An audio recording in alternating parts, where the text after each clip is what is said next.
जहाँ प्यार बांटता है वो है सत्संग, जहाँ दुख मिटता है वो है सत्संग, और जहाँ पुण्य इकट्ठा होता है वो भी है सत्संग।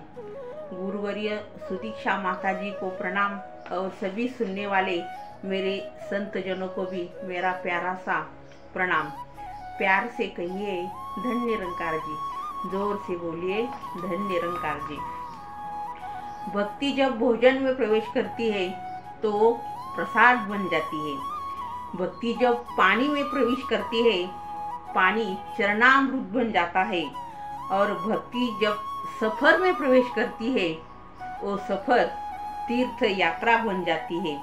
और भक्ति जब घर में प्रवेश करती है, घर मंदिर बन जाता है।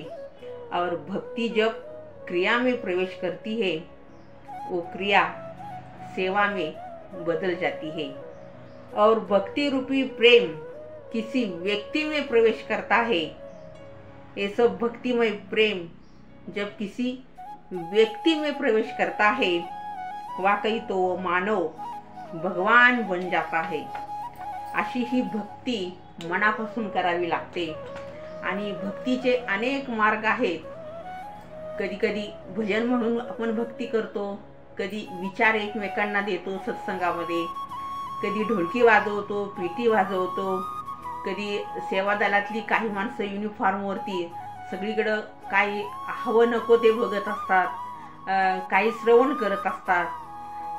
सगळं जे काही चाललेलं असतं त्यालाच बाबाजी भक्ती असं म्हणतात।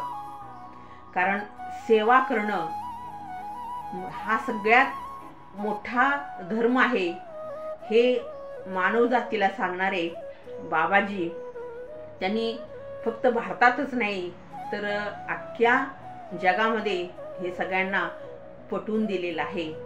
अतिशय नम्र त्यांचा स्वभाव होता, भरपूर नम्रता होती अंगात।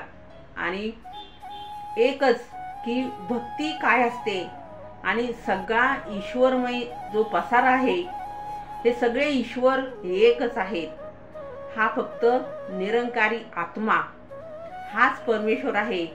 आणि आत्मा हा सगळ्यांचा एक असतो। एक साधू, एक गुरु रस्त्याने सहज असा चाललेला असतो, आणि एक माणूस काय करतो, त्या विकृत असतो तो माणूस, त्या साधूला एकदम नीच अशी घाण शिवी देतो त्या गुरुला। मोठा तपस्वी असतो तो, शिष्य त्याच्या अंगावरती धावून जातो त्या माणसाच्या। गुरु म्हणतो, निष्काम फल हितं वाया घालवू नको, आपला चला आश्रमाकडे जाऊया, त्याच्या नादाला तू लागू नको। तिथं गेल्यावरती शिष्य म्हणतो, महाराज तुम्ही त्याला काहीच बोलला नाही। त्यावेळेला ते म्हणतात, त्यांनी जी शिवी दिली होती ती शिवी माझ्या शरीराला दिलेली आहे, आत्म्याला नाही। कारण त्याचा आत्मा आणि माझा आत्मा निरंकारी हा एक आहे। हे एक आत्म्याचं स्वरूप पटवून देणारे हे निरंकारी बाबा सत्संग आहे। इथं ज्ञानेश्वरांचं जे काही ज्ञान आहे ते एकमेकांना वाटलं जातं, तुकारामांचे अभंग म्हटले जातात। आणि हे सगळं भक्तिमय वातावरण, ईश्वर सगळा कसा एक आहे हे पटवून दिलं जातं, किंवा कुणी पटवून न देता आपल्या आत्म्याने आपलं आपण ते पटवून घ्यायचं असतं। म्हणून सत्संगामध्ये सगळ्यांना कुणी हा उच्च, हा नीच, ह्याला ज्ञान कमी आहे, ह्याचं एखादं वाक्य चुकलं, ह्याचं गाणं चुकलं म्हणून हसण्याची परंपरा नाही। प्रत्येकाने नमस्कार एकमेकाला करतात आणि धन्य निरंकारजी मोठ्या प्रेमानं एकमेकांना देतात। ते वचन आहे आणि ते वचन पाळणं हे प्रत्येक सत्संगातला शिष्य म्हणूया आपण, किंवा ते संतजन पाळत असतात, त्या वचनाचं पालन करत असतात जे बाबाजींनी केलं। आणि म्हणून मला सुद्धा ह्या सत्संगामध्ये खूप छान असं वाटतं की कुठलंही प्रेशर नसतं, कुठलाही दबाव नसतो, कुठल्या गोष्टीचं तुम्ही हेच सांगू नका, तेच बोलू नका, असं कुठलं बंधन नसतं। तुम्हाला जे सांगायचं आहे, तुम्हाला जे बोलायचं आहे, फक्त विचार पवित्र पाहिजेत, एकमेकांना त्यातून काहीतरी बोध घेता आला पाहिजे, अशा प्रकारचे विचार मांडा. भजन कुणाचंही म्हणा, सगळी भजनं एकच आहेत.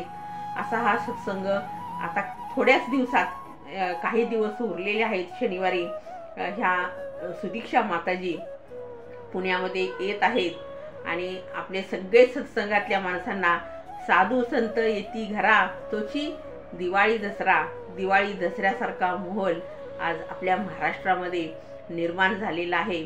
सगळी सेवादल मंडळींचं अगदी काय करू आणि काय नको अशा पद्धतीने सगळी धावपळ मला इथून दिसते सगळ्यांची चाललेली. आणि योगायोगानं आपण तिथं सगळे येणार आहोत. कुणाला वाटलं तरी आपण एकमेकांच्या गाठी घेऊ आणि यामध्ये सामील होऊ. प्यार से कहिए धन्य निरंकार जी, जोर से बोलिए धन्य निरंकार जी. राम कृष्ण हरी.